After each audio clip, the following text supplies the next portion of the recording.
Grande es este misterio de la piedad.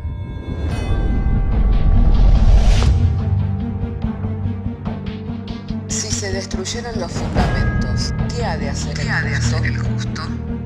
Porque con un solo sacrificio hizo perfecto para siempre a los santificados. Justificados por la fe, tenemos paz para con Dios.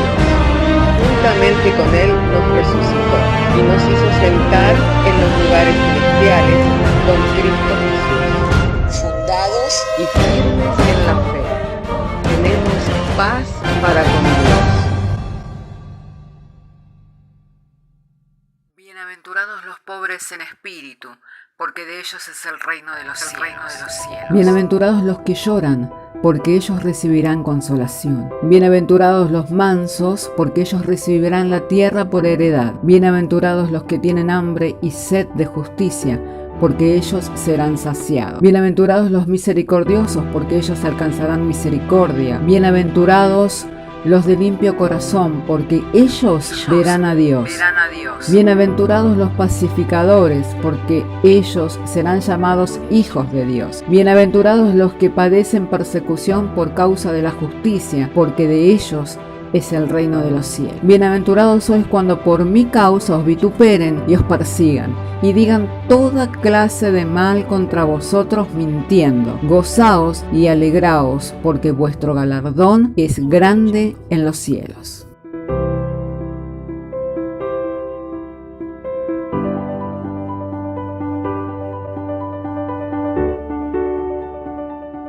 Vamos a continuar entonces en esta mañana con esta enseñanza y nos quedamos en cuanto al texto de ser siervos de la justicia.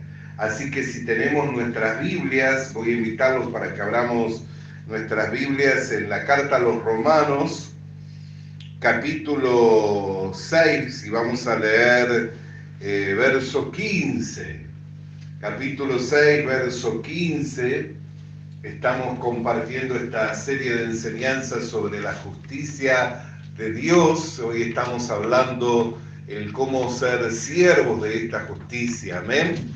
Así entonces, si tenemos nuestras Biblias abiertas en Romanos capítulo 6, verso 15, vamos a leer juntos. ¿Qué pues? ¿Pecaremos porque porque no estamos bajo la ley, sino bajo la gracia? En ninguna manera. ¿No sabéis que si os sometéis a alguien como esclavo para obedecerle, sois esclavos de aquel a quien obedecéis, sea del pecado para muerte, o sea de la obediencia para justicia? Pero gracias a Dios, que aunque erais esclavos del pecado, habéis obedecido de corazón aquella forma de doctrina a la cual fuisteis entregados, y libertados del pecado, vinisteis a ser siervos de la justicia. Voy a invitarlos para que oremos juntos. Padre, queremos agradecerte que nos hayas dado traer la lectura de las Sagradas Escrituras. Ahora ha llegado el momento en que vamos a compartir la exposición de la misma. Pedimos de ti esa gracia del denuedo, de la sabiduría y de la revelación, para que nos sean iluminados los ojos del entendimiento, de manera que el mensaje sea claro para la iglesia, para que vayamos siendo edificados en amor hasta alcanzar la meta y el supremo llamado, dándote gracias por medio de la fe en Jesucristo, por quien todas estas cosas son posibles. Amén.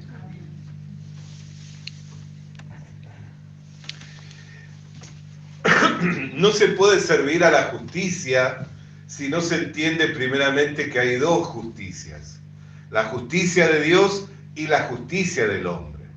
La Biblia habla claramente, y Dios no puede retractarse, que toda la justicia del hombre es como trapo de inmundicia.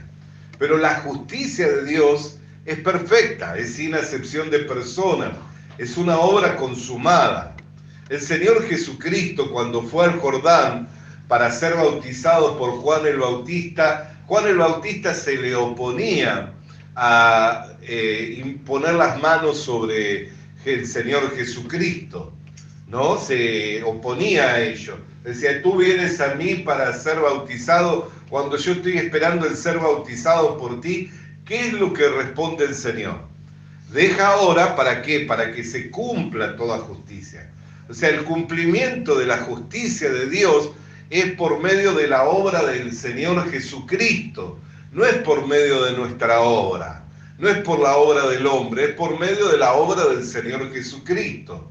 Por eso cuando va a la cruz del Calvario, ¿cómo concluye esa obra? Diciendo, consumado es. ¿Él a qué venía? A libertar a su pueblo de sus pecados. Cuando él fue anunciado que habría de entrar al mundo, le fue dada la anunciación a la Virgen María. ¿Qué le dijo la Virgen María? ¿Cómo puede ser esto? No conozco varón ninguno. Y el ángel, ¿qué le respondió? El santo, el ser que nacerá será santo, porque el Altísimo vendrá sobre ti y te cubrirá.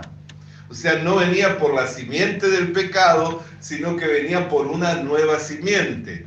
Y le da una directiva más, diciéndole, y le pondrás por nombre Jesús. ¿Por qué? Porque él salvará a su pueblo de sus pecados. Cuando lo interpelaban al Señor Jesucristo, ¿qué le decían? Responde, ¿quién eres? ¿Para qué has venido? ¿Eres tú acaso el rey de los judíos?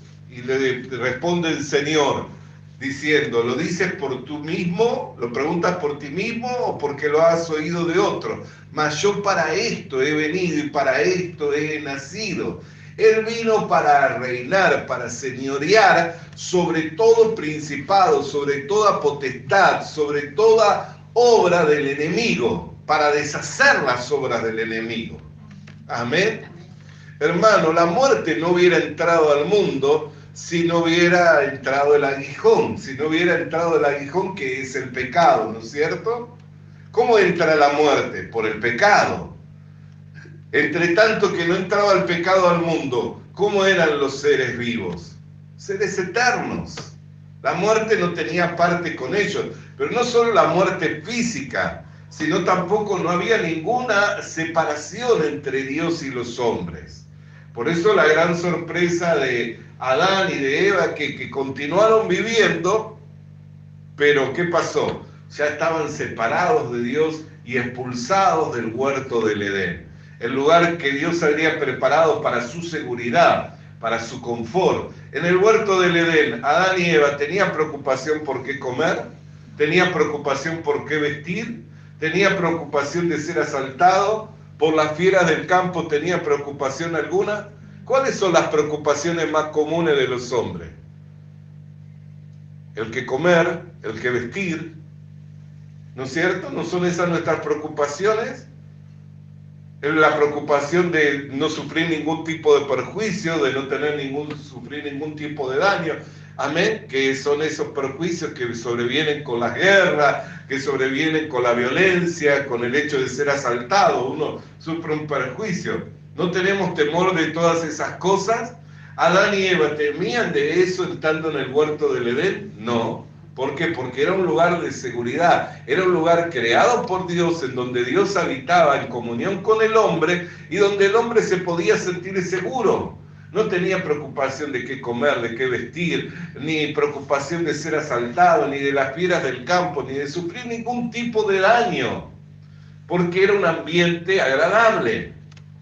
Bueno, de todo eso fue expulsado el hombre, de esa seguridad que Dios proveía por un ambiente que había sido creado por Dios sin consultarlo al hombre.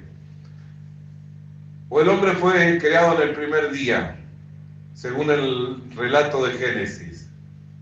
Y le dijo, ¿te parece si separamos las estaciones del año, Adán? ¿Te parece si llamamos a la luz día y a la noche, y a las tinieblas noche? No, el hombre fue creado en el sexto día, no lo consultó en nada, no le pidió opinión ninguna al hombre. Lo creó todo y lo crea al hombre y lo mete dentro de ese ambiente confortable, de seguridad, y donde él podía tener plena comunión con el hombre. Eso es lo que perdió Adán en el huerto del Edén. Eso es lo que perdió Adán en el huerto del Edén. Es lo que Cristo recobró para el hombre. Y es lo que nos entregó Cristo Jesús. ¿No es Él nuestra paz? En el mundo tendréis aflicciones, pero confiad en mí, yo he vencido al mundo. Así como yo he vencido, vosotros venceréis. ¿No Él es el príncipe de nuestra paz? Mirá las aves del cielo, no tienen granero ni recogen, pero Dios las alimenta. ¿No valéis más vosotros que ella? Mirá los lirios del campo, ni Salomón con todo su esplendor en su apogeo de su reino se pudo vestir como uno de ellos. Hoy es, mañana se seca, no sirve para nada, pero ni Salomón en todo su esplendor. ¿No valéis vosotros mucho más? Pues no cae un cabello de vuestras cabezas sin que Dios lo sepa. Hermanos queridos y hermanas queridas, lo que Adán perdió en el huerto del Edén, nosotros lo recobramos en Cristo Jesús. Y Él viene a ser para nosotros ese Edén. Hay una alabanza muy linda, ¿no? Que dice, tú trajiste el Edén a mí. Amén. Yo fui sacado del Edén, pero ahora tú trajiste el Edén a mí. ¿Por qué? Porque esa seguridad, esa confianza, de ese cuidado, de ese sustento, de que Dios está trabajando por nosotros, lo tenemos en Cristo Jesús. Por eso la justicia de Dios es perfecta. La justicia del hombre, el hombre por mucho que se afane, por mucho que se esfuerce, ¿podrá retener algo en este mundo? No podrá retener nada. No puede retener ni siquiera la madre, no puede retener al hijo de su vientre, ni el padre al hijo que crió, no puede retenerlo. Cuando deciden irse, ¿qué hacen? Se van. ¿Y hay algo que podamos hacer? No hay nada que podamos hacer por ello. No hay nada que podamos retener de nosotros en este mundo. Por mucho que alcancemos, nada podemos retener en este mundo. Pero hay algo que si lo obtenemos, nunca nos será quitado. ¿Qué es lo que si obtenemos nunca nos será quitado? La salvación del alma. La salvación del alma, si es obtenida, nunca será quitada. ¿Por qué Dios se preocupó por la salvación del alma? Porque el alma es eterna. El cuerpo es finito, es del polvo y al polvo vuelve, ¿no es cierto? Cuando morimos se empieza a degradar y ¿en qué termina siendo? Polvo. Termina siendo polvo. ¿Por qué? Porque viene del polvo y al polvo vuelve. La carne y la sangre no pueden heredar el reino de Dios, pero el alma es eterna. Por eso es que Dios vino a rescatar nuestra alma. No temáis por el que tiene poder por destruir el cuerpo, sino teméis aquel que tiene el poder de destruir el cuerpo y el alma en la condenación eterna. ¿Quién es el que tiene el poder para destruir el alma y el cuerpo en la condenación eterna? Dios, que es el juez supremo, el juez soberano. Pero ¿cuál es el deseo de Dios? Y aquí es donde nosotros nos maravillamos con el anuncio del Evangelio, que Dios no quiere que ninguno se pierda, sino que todos procedan al arrepentimiento. ¿Para qué? Para que puedan alcanzar salvación y vida eterna. Cuando usted piensa en Dios, tiene que pensar que Dios le ama. Cuando usted piensa en Dios, tiene que pensar que Dios trabaja ¿para qué? Para que usted reciba la salvación eterna. Para que reciba la salvación eterna. Por eso es que no lo dejó en nuestras manos. ¿Habría algo que usted y yo pudiéramos retener? Si la salvación del alma es tan importante, ¿piensa usted que Dios dejaría eso en nuestras manos? ¿A que lo obtuviéramos por nuestros propios medios? ¿A que lo pudiéramos retener por nuestra fuerza? No hay nada que podamos retener por nuestros propios medios, no hay nada que podamos retener por nuestra propia fuerza, porque dentro de la creación nosotros somos lo más pequeño, ¿cierto? Dentro de la creación nosotros somos lo más pequeño. Entonces, ¿cómo podríamos nosotros retener algo por nuestra propia fuerza, por nuestra propia voluntad? Si hay enemigos que son de nuestra alma, que son mucho más poderosos que nosotros, ¿no es el diablo y sus demonios más poderosos que el hombre? Entonces, ¿usted piensa que Dios le dejaría que usted batalle esas batallas para salvar y para librar su alma? Jamás Dios le dejaría que usted batalle esas batallas para salvar su alma. ¿Por qué? Porque estaría destinado a perderla. Estaría destinado a la derrota, estaría destinado al fracaso. Por eso es que Dios a su tiempo envió a uno semejante a usted y semejante a mí, el que sí presentó batalla y venció y exhibió públicamente derrotado a todos los enemigos del hombre. ¿En dónde los exhibió y los mostró públicamente derrotados? En la cruz del Calvario, habiendo muerto, terminado con el pecado, terminado con el pecador y habiendo resucitado victorioso de entre los muertos, habiendo tomado la llave del Hades y del infierno y levantándose en victoria, llevándose consigo mismo cautiva la cautividad. En Cristo tenemos la victoria. Por eso es que hay una justicia que es la justicia del hombre, que depende del trabajo del hombre, y hay una justicia que es perfecta, que no depende del trabajo del hombre, sino depende del trabajo de su Hijo Jesucristo, que a semejanza de nosotros como hombre peleó y venció. ¿Por qué vino como hombre? Para pelear y vencer. Porque si peleaba como Dios, entonces el diablo le diría, sí, siendo Dios tú siempre vencerás. Pero él no tuvo su deidad como algo a lo cual aferrarse, se despojó de esa deidad, tomando la condición de un hombre, se hizo servidor de los hombres. ¿Por qué? Porque él vino a servirnos. ¿Con qué nos vino a servir? Con su vida, entregando de su propia voluntad su vida. ¿Por qué? Porque él tenía el poder para dar su vida y para volverla a tomar. La entregó como la paga del pecado, porque sin derramamiento de sangre no hay remisión de pecado, y la paga del pecado es muerte. Tiene que haber una muerte. No es la paga del pecado la confesión, no es la paga del pecado el arrepentimiento, no es la paga del pecado las lágrimas, la paga del pecado es muerte. La Biblia dice que la paga del pecado es la muerte, y que si no hay derramamiento de sangre, o sea que si no hay una muerte, no pueden ser remitidos los pecados, o sea, no pueden ser quitados los pecados. Por eso cuando Jesús le dijo, deja que ahora se cumpla toda justicia, le fueron abiertos los entendimientos al primo de Jesús, que era Juan el Bautista, y al otro día cuando le vio venir, ¿qué dijo? He ahí el Cordero de Dios que quita el pecado del mundo. ¿Por qué? Porque entendió que era la obra de Jesucristo, que era la justicia que es por medio de la fe en Jesucristo, por medio de la fe en su obra. Y Dios lo ha dado que sea por la fe, para que sea dado por gracia. Porque si usted depende de usted solamente creer y confiar, ¿qué obra es esa? No es ninguna obra, sino es creer y confiar. Por eso la gran preocupación de Jesús, ¿cuál fue? Cuando vuelva el Hijo del Hombre, ¿hallará fe en el hombre?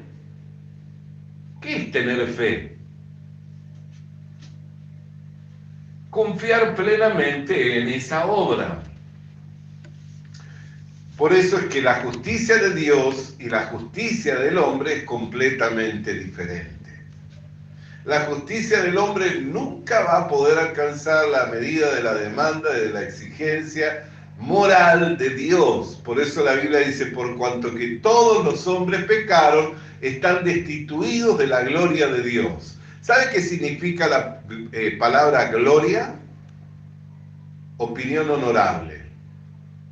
La palabra gloria significa opinión honorable, entre los significados que tiene. O sea, nadie puede alcanzar una opinión honorable de parte de Dios por su propia justicia.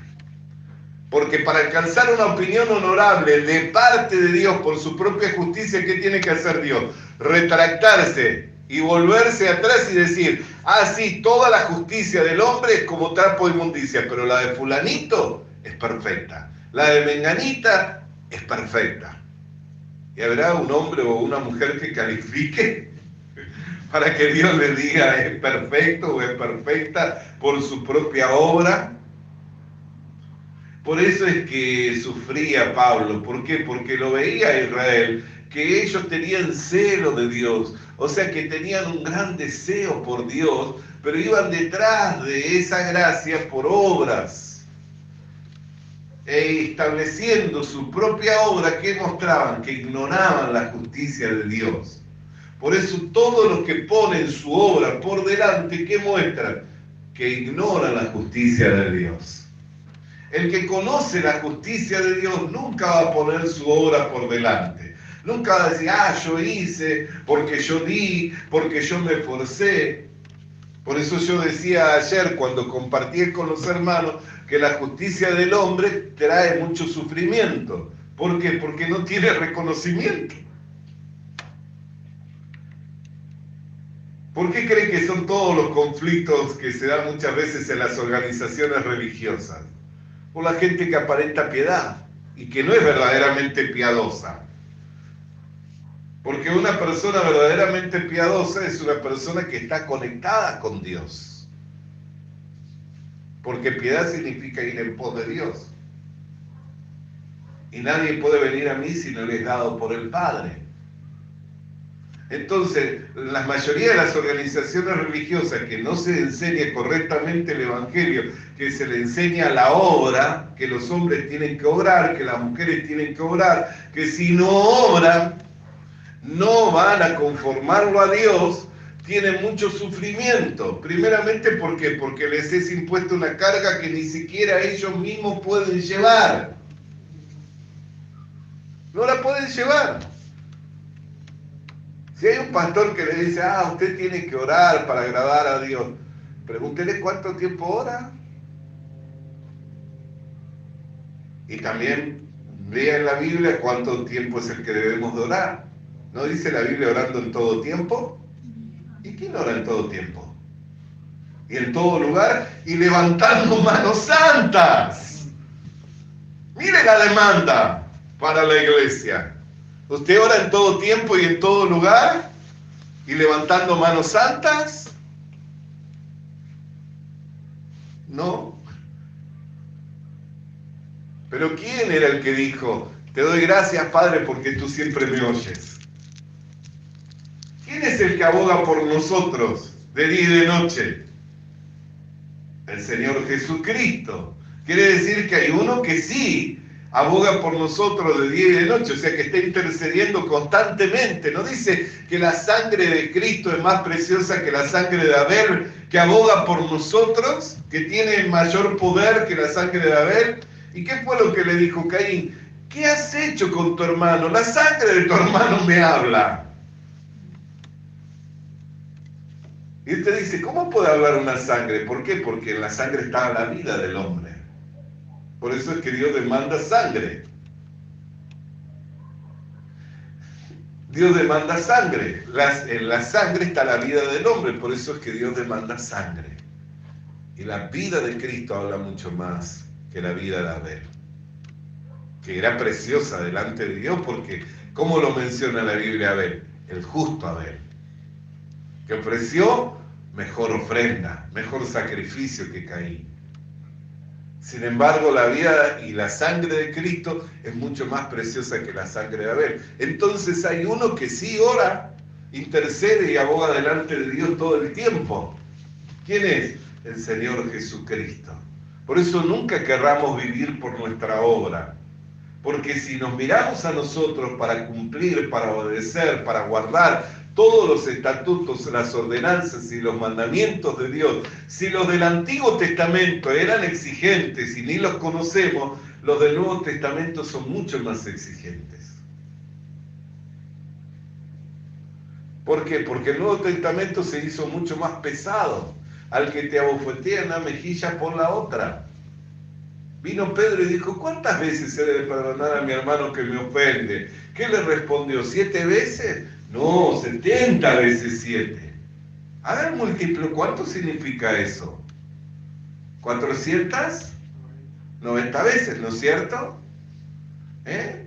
Yo vengo, hablo mal de usted, le insulto, le relajo todo en la cara, me voy y vuelvo, ¿y usted qué tiene que hacer? Me tiene que perdonar. Pero yo en vez de recibir la misericordia suya, la compasión suya, ¿qué hago? Le sigo relajando en la cara, le sigo insultando en su cara, le maldigo y le blasfemo. Me voy y vuelvo. ¿Y usted qué tiene que hacer? Me tiene que volver a perdonar. Y yo en vez de recibir la misericordia suya, que en vez de recibir el juicio y el castigo suyo, ¿qué hago? Le maldigo, le insulto. Y así 490 veces. ¿Usted puede soportarlo? No puede. No sea ilusión, no puede. No lo soporta ni de su marido, ni de su mujer, ni de sus hijos, ni de su padre. No puede. Amén. No puede. No hay manera que podamos nosotros cumplir con la demanda y la exigencia. Por eso, servir a la justicia no significa que ahora que nosotros somos siervos de justicia tenemos que hacer nuestra obra. Servir a la justicia significa resaltar la justicia de Cristo. No hay justicia alguna en el hombre. Sáquese la idea de que hay justicia en el hombre. No hay ni siquiera uno que sea bueno. No hay ni siquiera uno que haga el bien. No hay ni siquiera uno que conozca a Dios. No hay ni siquiera uno. Sus pies son presurosos para lo malo. Amén. Los pies del hombre son presurosos para lo malo. Entonces, cuando habla de servir a la justicia, ¿qué está diciendo? Que yo tengo que servir a la justicia que es por medio de la obra de Jesucristo, resaltando la obra de Jesucristo. Si yo soy siervo de Jesucristo y se me reconoce o no se me reconoce, ¿es un problema para mí? No, porque ¿de quién busco yo la alabanza? De Dios. O sea que si no me reconoce, no me importa. Al contrario, me gozo más. ¿Por qué? Porque mi galardón es más grande en los cielos. ¿No es cierto? Si ya tengo la recompensa acá, porque usted me alaba y usted me bendice y me agradece, bueno, ya está, ya fui recompensado. No necesita Dios pagarme con nada. Pero si yo sirviéndole por amor al Señor, sufro de usted el perjuicio, la maldición, el menosprecio y todo lo que usted pueda lanzar de malo de su propio corazón, ¿eso es un problema? No es un problema. ¿Puedo seguir sirviéndole? Puedo seguir sirviéndole. ¿Por qué? Porque no busco la alabanza del hombre. Jesús habló a sus contemporáneos y él dijo, yo no busco la alabanza de los hombres. Aunque hubo un hombre que cuando vosotros lo mandasteis a interrogar, él habló bien de mí. Ese hombre, ¿quién era? Juan el Bautista. Amén. Ese hombre era Juan el Bautista. Y vosotros quisisteis permanecer bajo esa luz durante un tiempo, pero él era como una antorcha que alumbraba para mostrar el camino. Por eso es que los discípulos lo dejaron a Juan el Bautista y lo comenzaron a seguir al Señor. ¿Y qué es lo que decía Juan el Bautista? Es necesario que yo mengüe para que él crezca. Del único hombre que él recibió alabanza fue de Juan el Bautista. Pero ¿qué le decía a sus contemporáneos? Vosotros buscáis la gloria de los hombres. Yo no busco la gloria de los hombres. Busco la gloria de mi Padre que me ha enviado. Pero vosotros buscáis el reconocimiento unos de otros y se alaban unos a otros. Por eso es que la justicia del hombre lleva consigo mucho sufrimiento. ¿Por qué? Porque en el hombre podemos confiar. ¿Sabe cuántas veces yo fui alabado por los hombres y después menospreciado? En estos 32 años de ministerio. ¡Wow! Hubieron hombres que me dijeron, pastor, qué gracia, qué bendición, cómo Dios le usa, yo quiero permanecer a su lado, yo quiero servir a Dios juntos. Y digo, gloria a Dios, gloria a Dios, gloria a Dios, alabándole al Señor. Y después el menosprecio, pero al punto de ni entenderme o volverme enemigo.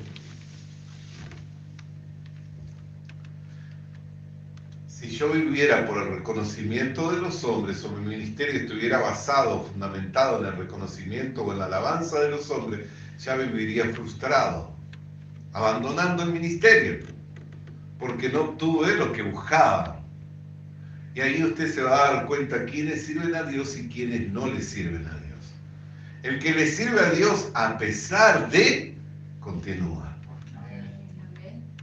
Y el que no le sirve a Dios, cuando no se lo reconoce, ¿qué hace? Se va a otro lado buscando reconocimiento de hombre. Y así anda como Israel dando vueltas. Y como no tiene, hasta que obtiene en un lugar lo que quiere. ¿Por qué? Porque muchas veces cuando nosotros vamos en busca de algo, Dios nos lo entrega. Que queremos algo. Yo conocí a personas que queriendo algo, se fueron detrás de ellos, pero no pueden decir que son legítimos, que son llamados por el Señor. ¿Por qué? Porque tanto lo buscaron que encontraron a alguien que verdaderamente les diera lo que querían. Y los entregó. ¿Por qué? Porque el que sirve a Dios sirve a la justicia. Entonces nunca va a levantar su obra, nunca va a levantar su trabajo, nunca va a presentar su trabajo. Ahora, ¿tenemos un trabajo? ¿Tenemos una obra? Por supuesto. Yo tengo un trabajo, tengo una obra y tengo un protagonismo. Pero no de mi trabajo, mi obra y el protagonismo que tengo no busca el reconocimiento de los hombres. Es más, ya he pasado por la experiencia de estar ahí y de luego estar mordiendo el polvo de la derrota, que Dios mismo lo ha permitido y lo permite. ¿Para qué? Para que no se levante mi corazón y me crea que soy algo por mí mismo. A todos los que le sirven a Dios les pasa esto. Conozco un hombre, dijo el apóstol Pablo, no sé si en el cuerpo, fuera del cuerpo, fue llevado al tercer cielo, le fueron mostradas y dadas a conocer cosas que no hay manera de que puedan ser repetidas por palabras. A ese mismo hombre le fue dado un aguijón en la carne, por el cual rogó 3 veces a Dios que le fuera quitado, y el Señor le dijo, bástate mi gracia, mi poder se perfecciona en la debilidad. Más bien me gloriaré de mis debilidades, porque cuanto soy débil, fuerte soy. Y comprendió que ese aguijón estaba ahí puesto para que él no se exaltara, para que no levantara su obra. Tenía de qué gloriarse, tenía de qué jactarse, por supuesto. Cuando él habla de su gloria, ¿qué dice? Vosotros me hacéis parecer como loco, me lleváis hasta el punto en que tengo que hablarle de mi obra. Dice, yo soy hebreo, hijo de hebreo, de la tribu de Leví, circuncidado al 8º día, fariseo, hijo de fariseo, criado a los pies de Gamaliel. Empieza a mencionar todo su currículum, un currículum tremendo para aquellos tiempos. Pero todo esto lo estimo por perdido y lo tengo por basura con tal de alcanzar el conocimiento de Cristo Jesús. Me habéis hecho pasar como loco, obligándome a tener que mostrar quién soy. Pero ¿qué hace él? Inmediatamente todo eso es basura, con tal de que alcanzar a Cristo. Entonces siempre el que sirve la justicia nunca va a levantar su obra, nunca va a presentar su trabajo. Aunque sea protagonista, no le importa, tenemos un protagonismo. ¿Por qué? Porque alguien tiene que ser protagonista. ¿Se imagina usted si es invitado a una obra de teatro y el telón permanece debajo y nunca salen los actores? ¿Disfrutaría de eso? ¿Y no dice la Biblia que la multiforme sabiduría de Dios es dada a conocer ahora a los principados y a las potestades en las regiones celestes por medio de la iglesia? Entonces, ¿cómo podríamos manifestar la obra de Dios si no tenemos un protagonismo? No se enciende una luz para ponerla debajo de la mesa, se enciende y se pone en alto para que alumbre toda la casa. El que sirve a la justicia de Dios nunca va a presentar su trabajo, nunca va a presentar su obra. y aunque sea protagonista, lo es por causa de la obra de Dios. ¿Por qué? Porque como embajadores en Cristo estamos en el mundo como si Dios rogase por medio nuestro a los hombres que se reconcilien con Él, pero no por medio de esfuerzo, porque si no hacemos prosélitos y dobles hijos del diablo. Si yo llamo a alguien por medio del Evangelio y le presento la cruz de Cristo y luego le digo, sí, ¿sabes qué? Tienes que orar, tienes que hacer. Entonces, ¿qué le muestro? Que esa sangre sirvió para limpiar el pecado pasado, el pecado hasta ese momento presente, pero no sirvió para limpiar los pecados futuros. Que hay mucha gente que enseña así. Cristo limpió tus pecados pasados y limpió tus pecados presentes, pero del futuro te tenés que encargar vos. ¿No enseñan así? Cuando te enseñan, cuida tu salvación con temor y temblor. ¿Qué te están diciendo? Cuídate de no pecar. Y no estoy diciendo, porque Pablo lo dice, que ahora porque estamos en la gracia, ¿significa que pecaremos? No, todo lo contrario, somos siervos de la justicia. Lo que pasa es que al no enseñar correctamente, no pueden llegar a desenmadejar todo el novillo y ver la punta del hilo para enhebrar la aguja y dar puntadas eficaz. Entonces no pueden hacer un trabajo, porque se quedan, ¿cómo puede ser? Cristo limpió mi pecado pasado, presente, pero del futuro me encargo yo. Entonces, 50% Dios, 50% hombre. Pero ¿cómo es la justicia del hombre? ¿Es perfecta? ¿Y entonces cómo enseñan así? ¿O no enseñan así? Claro que sí, enseñan así. Y si enseñan de esa manera, ¿qué están diciendo? Ah, la sangre de Cristo no es tan pura, no es tan perfecta, porque sirvió para limpiar tus pecados pasados y presentes. Pero ahora tenés que hacer trabajo tú. No. El trabajo del hombre es trapo de inmundicia. Cuando Dios consumó la obra, cuando Dios limpió los pecados, cuando Dios quitó los pecados, no puede salir a luz la vida y la inmortalidad si no es quitada la muerte. Y para que sea quitada la muerte hay que quitar el aguijón de la muerte, que es el pecado. ¿No es cierto? ¿No dice la Biblia que por medio del Evangelio salió a luz la vida y la inmortalidad? ¿No tenemos vida eterna? Entonces, para recibir vida eterna, y la vida está en el Hijo, ¿qué tuvo que ser quitado? La muerte. Para ser quitada la muerte, ¿qué tuvo que ser quitado? El aguijón de la muerte, que es el pecado. ¿No nos ha picado a todos ese aguijón? ¿No nos ha mordido a todos?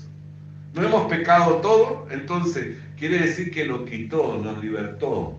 Por eso dice, libertados del pecado, viniste a ser siervo de la justicia. Ahora, mucha gente cree que si nosotros enseñamos de esta manera, le damos libertad a la gente que peque. Pero ahí está el error, la falta de la fe y de la confianza en Dios. Porque ¿qué es lo que dice la Escritura? Que los que somos guiados por el Espíritu de Dios, estos son los que son hijos de Dios. Romanos capítulo 8, verso 14. Vamos a seguir leyendo Romanos capítulo 6. Terminamos en el verso 18, pero continúe leyendo un poco más.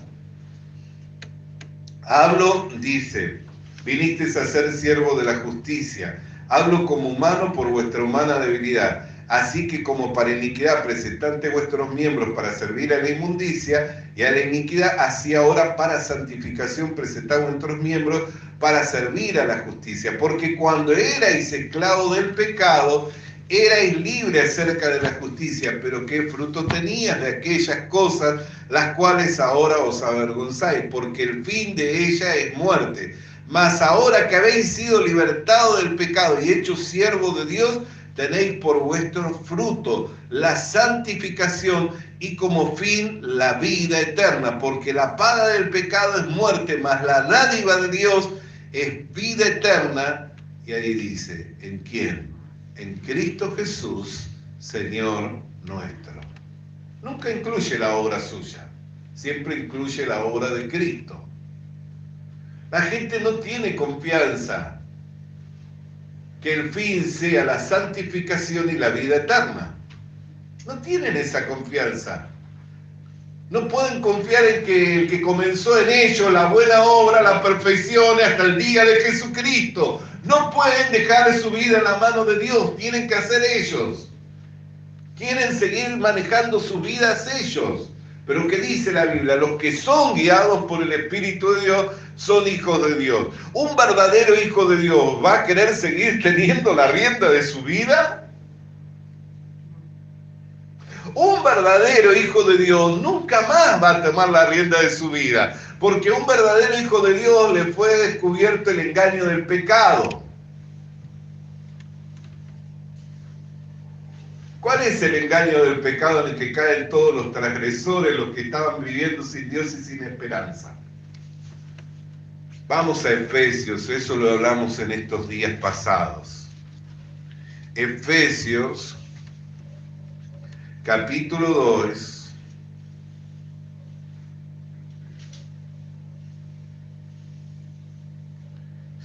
bendito sea el nombre del Señor.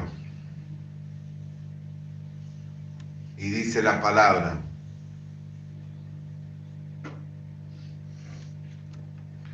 verso 1: y Él os dio vida a vosotros cuando estabais muertos en vuestros delitos y pecados, en los cuales anduviste en otro tiempo. ¿Y siguiendo qué cosa? ¿La guía de Dios? No. Siguiendo la corriente de este mundo. ¿Conforme a su voluntad? ¿Dice? ¿Hay conforme a la voluntad del hombre? ¿A su deseo? ¿A su placer? No, conforme al príncipe de la potestad del aire. Ese es el engaño del pecado. Los hombres van siendo guiados por Satanás, por los caminos anchos y espaciosos del mundo, y creen que la vida la tienen en sus manos. Por eso la Biblia habla de dos señores. No se puede servir a Dios y a las riquezas. Habla de dos señores. No habla que usted es el señor de su vida. Mientras estaba muerto en delitos y pecados, usted seguía la corriente del mundo según el príncipe de la potestad del aire. Eso es lo que la Biblia nos enseña. El engaño del pecado es que, no, tú te estás complaciendo, tú estás haciendo, tú estás avanzando por este camino. Es tu voluntad, es tu deseo. ¿Y cómo cuando nos somos frustrados, nos sentimos arruinados porque todo lo perdimos por seguir esos caminos de placer, de codicia, de perdición, no nos podemos volver atrás? Porque sería muy fácil, ¿no? Si yo avanzo por el camino del alcoholismo, cuando me veo que estoy perdiendo mi familia y todo, digo, me vuelvo atrás y me vuelvo. ¿Puedo volverme por mí mismo? ¿Pueden volverse las personas? Siempre necesitan de ayuda de otros, por eso se han creado los grupos de Alcohólicos Anónimos, todos esos grupos que comúnmente, ¿sabe quiénes fueron los iniciadores de esos grupos? La iglesia. Buscando ayudar a las personas, presentándole a Cristo en un ambiente en donde las personas puedan explayarse y hablar. En un principio se presentaba el Evangelio en ese grupo. Se trataba la necesidad de la persona, que la persona hablara, que la persona se explayara, y por último, cuando se ganaba la confianza, se le presentaba el Evangelio. ¿Por qué? Porque el poder está en Dios para libertarnos.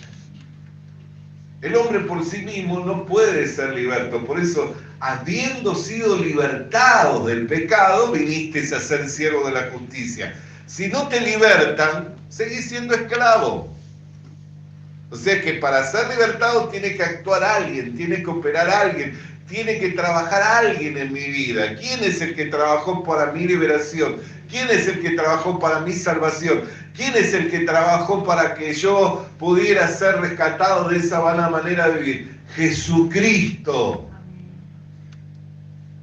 Entonces, si yo fui salvado, rescatado de una vana manera de vivir por Jesucristo, después es bueno que yo le enseñe a los hombres, sigue esforzándote, sigue proponiéndote, que si te lo propones, que si te esfuerzas lo vas a lograr. ¿No los confundiría de esa manera? Si ni siquiera yo fui libertado por mi esfuerzo ni por mi trabajo, sino por la obra de Jesucristo. Entonces el que sirve a la justicia exalta la obra de Jesucristo. No tiene problema de reconocimiento. No tiene problema de reconocimiento. ¿Por qué? Porque no busca ser reconocido él, sino busca que se lo reconozca a Jesucristo, que es el autor de la vida, que es el Señor de señores y el Rey de reyes. Servir a la justicia no significa que ahora yo debo cuidar de no pecar. No. Servir a la justicia significa exaltar la obra de Jesucristo. Y la persona que tiene confianza en esa obra, que sabe que es una obra consumada, también confía que el que comenzó en él la buena obra, la va a perfeccionar hasta el día de Jesucristo y que va a obtener por su fruto la santificación y la vida eterna. ¿Sabe que para eso le escogió Dios? ¿Sabe que para eso lo rescató de esa vana manera de vivir? Entonces confía en Dios. Amén. Por eso es que concluye diciendo, los que son guiados por el Espíritu de Dios, esos son hijos de Dios. Y eso es muy importante también entenderlo. ¿Qué significa ser guiado por el Espíritu de Dios? Pero de todas las cosas no podemos hablar en un solo día. Continuemos hablando de ello después. Amén. Oremos al Señor. Padre, queremos darte gracias por tu palabra, cual nos fuera enviada en esta hora en el poder, la potencia del Espíritu Santo, iluminándonos los ojos de nuestro entendimiento, dándonos a comprender qué es el significado de servir a la justicia, que no es levantar nuestra obra ni el trabajo de los hombres, ni siquiera buscar el reconocimiento de los hombres, sino que es levantar la obra de Jesucristo y exaltarla a Jesucristo por sobre todas las cosas. Por eso, Padre, queremos agradecerte que nos hayas rescatado de esa vida sin provecho y nos hayas revelado a tu Hijo Jesucristo, dándote gracias en todo por medio de la fe en Él. Amén y amén. Alabado y santo sea el nombre del Señor. Vamos a continuar en presencia del Señor cantando y alabando su nombre.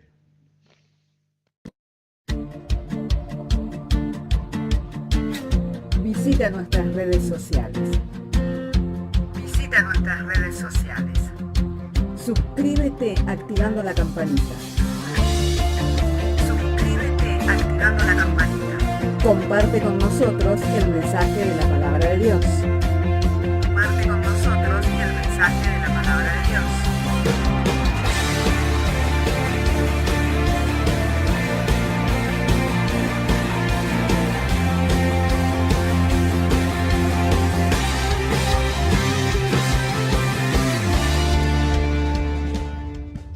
Le animamos a que consiga una Biblia, porque en ella encuentra la mente de Dios, el estado del hombre, el camino de salvación, la muerte de los pecadores y la felicidad de los creyentes. Sus doctrinas son santas, sus mandamientos son obligatorios, sus historias son verdad y sus decisiones inalterables.